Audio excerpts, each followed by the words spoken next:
દોસ્તો રામાચાર્ય ડિજિટલ ચેનલમાં તમારું સ્વાગત છે. આ ચેનલ સબસ્ક્રાઇબ કરજો. આ વિડીયોમાં કંઈક નવું જાણવા માટે વિડીયો સુધી જોજો તો તમને કંઈક નવું જાણવા મળશે. મારું નામ વિશાલભાઈ છે. આપણે આ વિડીયોમાં જાણવાના છે કે ચામુંડા માતાજી નામ કેવી રીતે પડ્યું તે દોસ્તો જણાવી. તો દોસ્તો ચાલુ કરીએ આ વિડીયો.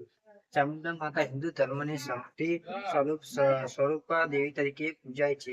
પુરાણો અનુસાર દેવી દુર્ગાએ જ્યારે અસુરો સામે યુદ્ધ કર્યું ત્યારે ચંડ અને મૂળ નામના બે શક્તિશાળી અસુરોએ દેવી પર હુમલો કર્યો. ત્યારે દેવીના ક્રોધમાંથી એક ભયંકર શક્તિ પ્રગટ થઈ જેણે બંને અસુરોને વધ કર્યો. આ વિજય પછી દેવીને ચામુંડા નામ મળ્યું. ચામુંડા શબ્દ ચંડ અને મૂન આ બંને અસુરોના નામ પરથી બન્યો છે. ચામુંડા માતા રાષ્ટ્રીય શક્તિઓના નાશ કરનારી અને પોતાના ભક્તોની રક્ષા કરનારી દેવી માનવામાં આવે છે.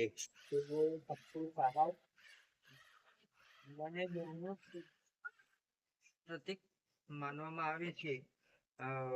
ભારતમાં અનેક પ્રસિદ્ધ ચામુંડા માતાના મંદિરો આવેલા છે જ્યાં લાખો ભક્તો શ્રદ્ધાપૂર્વક દર્શન કરવા આવે છે.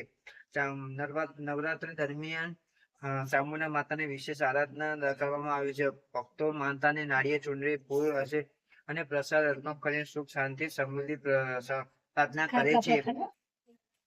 એવી માન્યતા છે કે જે ભક્ત સાચા હૃદયથી ચામુંડા માતાની ઉપાસના કરે છે તેના જીવનના દુઃખો અવરોધો દૂર થાય છે તથા માતાની કૃપાથી જીવનમાં સફળતા સુખ પ્રાપ્ત થાય છે. તો દોસ્તો તમને વિડીયો સારો લાગે વિડીયો લાઈક કરી દેજો. ચેનલમાં પહેલી વાર ચેનલ સબસ્ક્રાઇબ કરી દેજો તો તમને દરરોજ નવું કંઈક જાણવા મળશે.